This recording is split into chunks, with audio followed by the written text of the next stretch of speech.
در مهمانی هستید و ناگهان در اوج خوشحالی و لذت بردن در خودتان فرو می روید.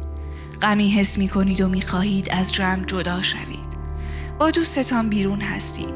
او دارد از برنامه ها و اتفاق ها می گوید. می خندد و خوشحال است. ناگهان احساس ناراحتی می کنید و دوست دارید سریعتر از او جدا شوید.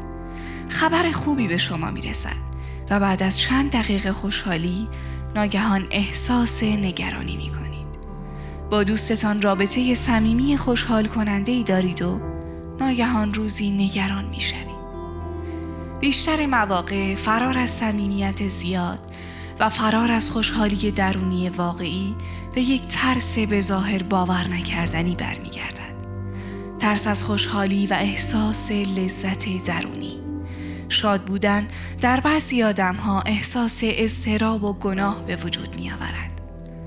یعنی درست زمانی که فرد حس می کند لذت‌هایش در رابطه، در زندگی، در موقعیت‌هایش و غیره زیادتر می شود، احساس غم می کند. این احساس غم در واقع یک رفتار دفاعی است. به بیان ساده تر در واقع این غم ترس‌هایی را می‌پوشاند که همراه با لذت و شادی در فرد بیدار می‌شود. ترس‌هایی مثل بعد هر خنده گریه‌ای است. اگر خیلی خوشحال باشم آدم‌ها به من حسادت می‌کنند و ترکم می‌کنند. اگر خیلی لذت ببرم زن یا مرد خوبی نیستم. چون در قیاس با پدر و مادر ناراحتم بیشتر احساس خوشحالی و خوشبختی می کنم. آدم‌ها در غم‌ها بیشتر به هم نزدیک می شوند. آدم خوشحال بیشتر تنهایی را حس می کند. پس خیلی خوشحال نباشم. شادی و لذت زیاد می تواند من را مغرور کند و از این دست صحبت‌ها.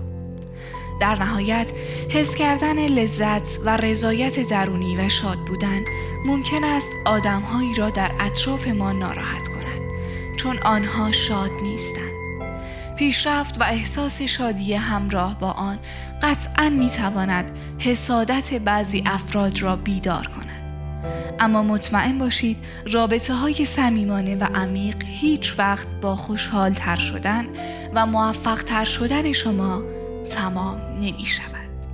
شما ترس خودتان را از شادتر و راحتتر زندگی کردن کنار بزنید. آدم‌ها خودشان آرام آرام یا از دنیای شما فاصله می گیرند و یا به شما نزدیک تر می شوند. لذت ببرید از هر آنچه هستید، از ناکامل بودنتان و از خوشحالی‌های درونیتان که در عین حال ناپایدار نیز هستند.